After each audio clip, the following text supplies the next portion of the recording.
Hey everybody, Bill Murphy here with MMORPG.com, and this is MMO FTW, the week that was in MMO news.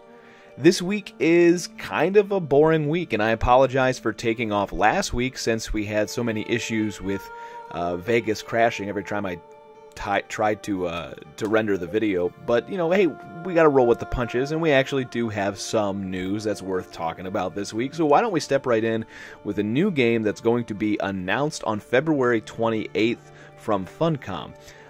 Whether it's an MMO or not is up in the air. I'm going to go ahead and say that it's not going to be an MMO. My guess is that it's going to be a co-op RPG of some sort. If you go over to the website countdown20 with the number 2 and the word 0.com, countdown20.com, you will see a countdown timer with about a few days left now, obviously, and some outlines of characters, a location called the bar, which they're in, and then, of course, the names of the characters, Prip, Selma, Dux, and Borman. And the outlines of the characters look a little steampunky or post-apocalyptic. You know, there's a guy with a top hat, there's a guy with possibly short legs sitting on a stool. You can't really tell, and he's got big broad shoulders. Could be a dwarf, could be something like that.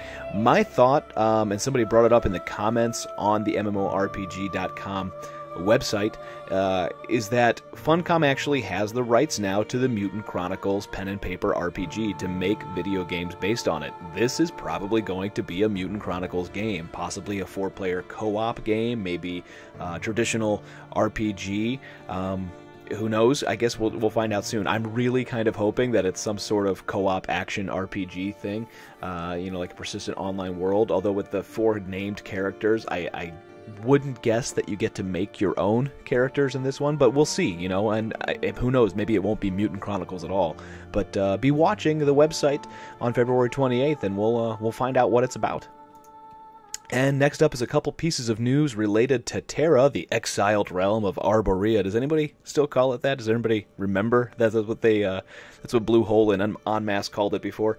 Anyway, the male version of the Brawler class is coming out in a new patch called Counterpunch. It's going to be arriving on March 13th. You're going to get a free character slot just for logging in between the 13th and the 20th of March. You'll get a free temporary set of mechanic weapon skins on March 13th, and a free loot box during the Weekend Warriors event from March 17th to 18th.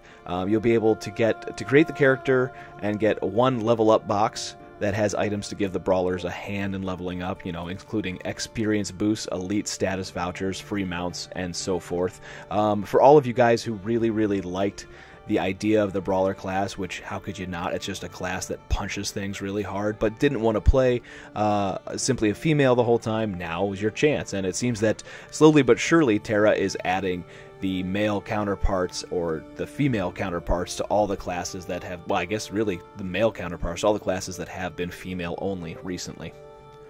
And in other Terra news, the PlayStation 4 and Xbox One version is getting an open beta weekend on March 9th. It's only for one weekend. I guess they're really just sort of stress testing it to make sure things are good to go. The Matt Denham Sr., the product manager at Enmasse Entertainment, said, "We feel the results speak for themselves, and we're excited to get the game in the hands of players during our upcoming open beta event weekend.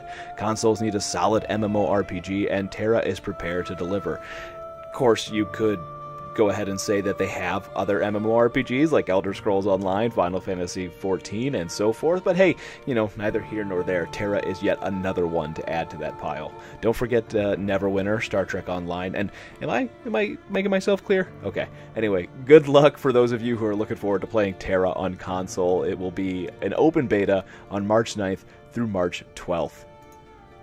And going on to some Rift information, speaking of solid MMORPGs, the Rift Prime server, which is the progression server for Rift, it's only going to last for several months until players get through all the content. It's starting on March 7th. Now, when I say that it's only going to last so long and eventually they will shut it down, you don't have to fear that you're going to lose your progress, because they actually confirmed to us in an interview and in videos that a character you put and play on the Rift Prime server, when that, server shuts down or ends or whatever you want to call it, you'll be able to transfer those characters over to the regular Rift server, so you won't lose the work you put in. That's pretty cool.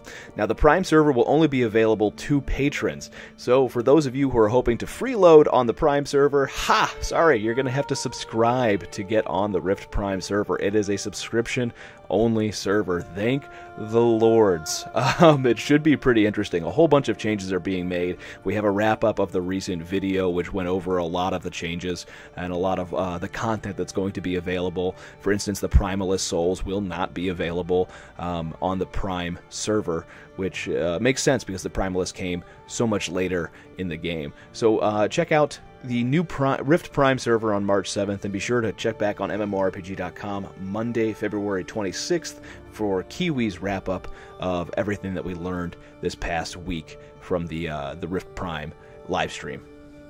And last but not least is another new MMO released quietly on Steam, a pretty cute little game called The Tale of Toast. Yes, toast like bread that you put in the toaster and make brown and eat it because it's delicious.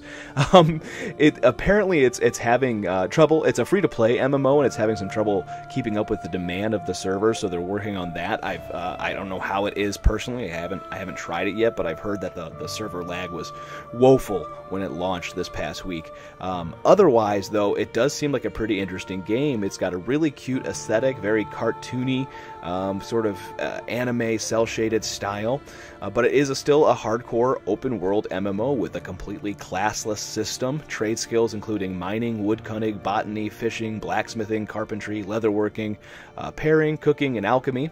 There's procedurally generated world dungeons that anyone can enter, or instance dungeons for parties. The dungeons scale to the players inside. There are epic quest chains that unlock features and locations throughout the game, an open world environment across multiple different biomes, and it is completely free to play, but not pay to win. At least those are the claims on the Steam website. So head on over to Steam, or boot up your Steam launcher there, and go look for Tale of Toast. We will be doing a early access review hopefully pretty soon, and let you know what we think of it once we find out if the servers can handle our people playing on it, I guess. So that's it for this week, folks. I am sorry that this one is coming out late in the weekend, but my wife actually took me out for my birthday, because my birthday is this coming Wednesday, so happy birthday to me! That's pretty much the most rousing birthday celebration I'll get from you guys, I'm betting. You prove me wrong. Like this video, subscribe to MMORPG.com's YouTube channel, and make me feel better about myself. Thanks guys for watching. As always, this has been MMOFTW, and remember, don't let a bad pug get you down.